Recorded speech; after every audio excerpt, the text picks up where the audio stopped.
દુર્દશાનો એટલો આભાર છે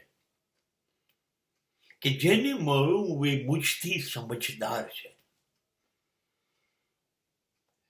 બે પંક્તિઓએ અદભુત કીધું. અને મારો પણ આ 70 વર્ષનો એક અનુભવ છે કે જ્યારે તમારો નબળો સમય ચાલતો હોય, દુર્દશા, ખરાબ સ્થિતિ ચાલતી હોય ને, એવા સંજોગોની અંદર એવી સ્થિતિ પેદા થાય છે કે તમે બધું સમજો છો, તમે બધાને સમજો છો,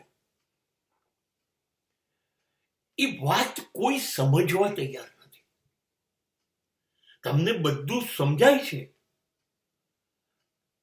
એ વાત કોઈને સમજાતી નથી. અને દરેક જણ તમને સમજતું નથી. ખરાબ સમયમાં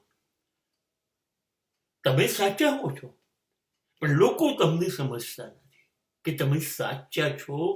તમે જે કહો છો એ સાચું છે, પણ ઉપરથી આપણી ઉપર એક એવું ખતરનાક વાક્યનો પ્રહાર થાય. તમને ખબર ના પડે, આમાં તમને ખબર ના પડે, તમે ના બોલો આમાં. અને ત્યારે મને 70 વર્ષની આ મારી જિંદગી પર અફસોસ થાય છે કે હું એવો કેવો છું, એમ કે મને સમજ પડે છે એ વાત પણ લોકોને નથી સમજાતી, અને લોકો મારી વાત સાંભળવા તૈયાર નથી, મને સમજતા નથી. ત્યારે એક અફસોસ થાય છે. દુર્દશાનો એટલો આભાર છે. મને જે મળ્યું એવું કે તમને ખબર ના પડે, હું એ લોકો બહુ હોશિયાર છે, એમની જ વાત બધી સાચી છે, તમારી વાત બધી ખોટી છે. ત્યારે એક નાનકડો આઘાત લાગે છે, અફસોસ થાય છે. પણ બહુ સાચી વાત છે, આ જે નવી પેઢી છે એ બહુ સ્માર્ટ જનરેશન છે. મને એના માટે કોઈ ફરિયાદ નથી. એ બહુ જ સરસ છે. એ બહુ સારા ઘર વહેલી ઉંમરમાં બનાવી લે છે, બહુ સગવડથી રહે છે, સરસ વાહનો, સરસ ગાડી, અને જિંદગીમાં જરૂરી બધી સાધન સામગ્રી ભેગી કરી લે છે ને એમની પાસે બહુ જ બધું આવી જાય છે, બધું મેળવી લે છે જાતે.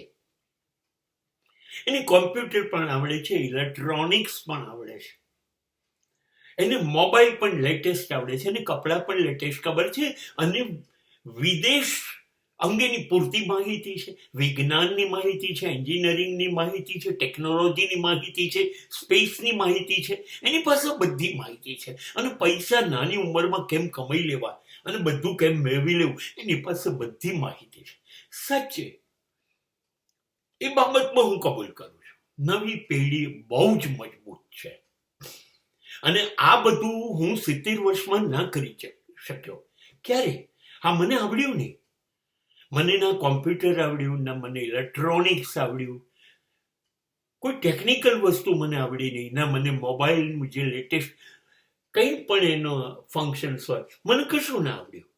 એટલે એ દ્રષ્ટિએ એ લોકો બહુ જ સાચા છે. પણ અમે કરીએ શું? હું શું કરું? મારા સમયની અંદર નહોતા લેટેસ્ટ મોબાઈલ, નહોતા લેટેસ્ટ વાહનો, નહોતા વિમાન.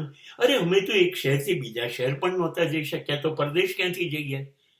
અમારી પાસે લેટેસ્ટ કપડાઓની માહિતી નહોતી, સ્પેસની માહિતી નહોતી. અમે તો પૂનમ ચંદ્ર ખીલે ત્યારે જુનારા માણસ હતા, અને ના હોય તો અમાસમાં માનતા હતા. અમે મંગળ અમને નડે છે એવું માનીને લાલ રંગની વીંટી પહેરતા હતા. અમારે ત્યાં હોટલોમાં જમવાનું એ અમને આવડતું નહોતું. ક્લબમાં જઈને ડાન્સ કરવાનું એ મને આવડતું નહોતું. તો તમારી પાસે જે જ્ઞાન છે, જે નોલેજ છે, મારી પાસે નથી. એટલા માટે હું તમારી દ્રષ્ટિએ તમે જે કહો છો તમને ખબર ના પડે, એ બહુ સાચું છે. અને મેં હૃદયપૂર્વક સ્વીકારી લીધી છે. આ જનરેશન બહુ જ સરસ છે, આવી જ હોવી જોઈએ. કદાચ આના પછીની જનરેશન એનાથી પણ બહુ સ્માર્ટ હોય, મને કોઈ તકલીફ નથી, બહુ જ આનંદ થાય. પણ હું કમસે કમ એવું કહું કે નથી આવડતું, પણ માણસ આપણો છે, જૂનો છે, એની સલાહ મુજબ નથી ચાલવું, એના અનુભવની વાત નથી સાંભળવી. આપણે જેમ કરવું છે એમ કરીએ, પણ કમસે કમ આપણે જૂની પેઢીને એટલું તો કહીએ જ કે તમને આવડે કે તમને ના આવડે, તમને સમજ નથી પડતી એવું ના કહીએ. આપણે એટલું સમજીએ કે સમજ નથી પડતી તો પણ એ લોકો આપણા છે. બસ નવી પેઢી આટલું એડજસ્ટ કરી લે ને તો જૂની પેઢી એના બાકીના વર્ષો જીવી શકશે, અને એ જૂની પેઢી માટે આશીર્વાદ હશે.